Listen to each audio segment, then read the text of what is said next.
This week saw the publication of Tom Windsor's report on pay and perks in the police service, details of which were leaked in advance as part of a PR exercise by ministers, known in Whitehall as pitch rolling, preparing public opinion for unpalatable decisions.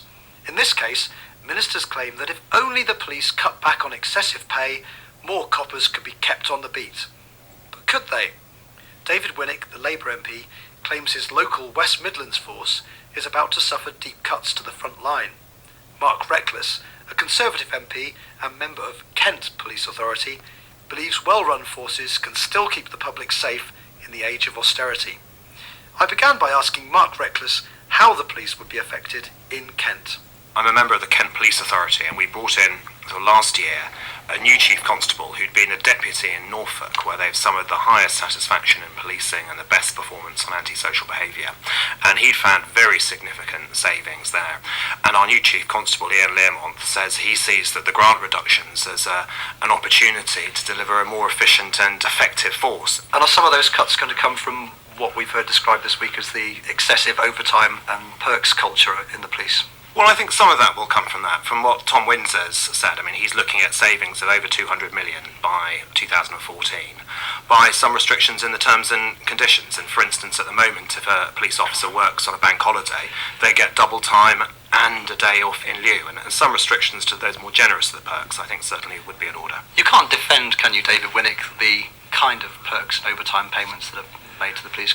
Well, I think there's been a lot of spinning against the police, how comfortable lives they have, their salaries and pensions. One of the points that was strongly made to me was that they pay a higher contribution in pensions than other public servants, so that shouldn't be borne in mind. But at the end of it all, you see, if you're going to lose over 1,000 police officers in the West Midlands, and in Greater Manchester about 2,800, and moreover, quite a number will be lost in the Met. There's bound to be concern, as I said, how this will be seen in day-to-day police operations. And even the minister, though he denied any link as such between numbers involved and dealing with criminality, he didn't deny, when he was giving evidence to the Home Affairs Committee, that there could be a link. And I think common sense dictates that there is undoubtedly a link. Otherwise, why did the Labour government increase year by year the number of police officers? It wasn't for the fun of it, because that government was determined to deal with criminality. Well, I mean, I think the Labour government too much measured things by inputs and just looked at how much it was spending and gave more and more grants and thought that of itself would lead to an improvement.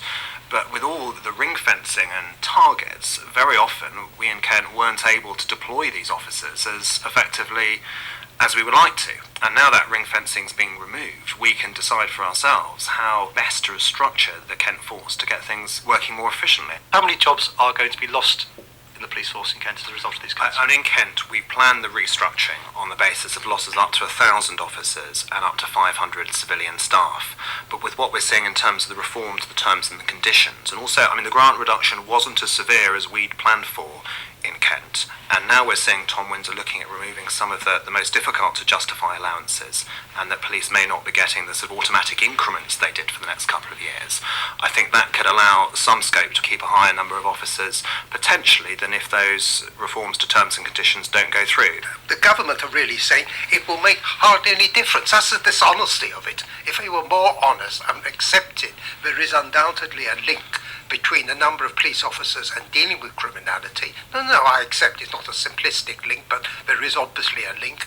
It would be much better. They would be much more open and honest about the situation. Mark Reckless, if you have people like David Winnick and the police making the same point that frontline policing is going to suffer as a result of these cuts, do you think there's any question of the government climbing down? No, I mean, I don't think there is. I mean, there may be a particular issue in the West Midlands, I don't know, but in terms of Kent, we interviewed a number of candidates for Chief Constable. I was one of a sort of panel of 5 doing this, and we asked them all about these cuts. And basically, we heard from our new Chief Constable what he'd achieved in Norfolk, and he actually thought he could deliver more effective policing, even with these significant reductions in grant. And in the Tom Winsor report, it says that it's come to something where there's like 560 specialist roles have developed in the police. And I think there's real scope for getting some of those police officers out of the specialist teams, out of the central sort of work in headquarters, and much more focused on their neighbourhoods, and giving those neighbourhood officers more responsibility for investigating and dealing with crime. And that's the approach we're taking. And I really believe we can make these reductions while carrying on keeping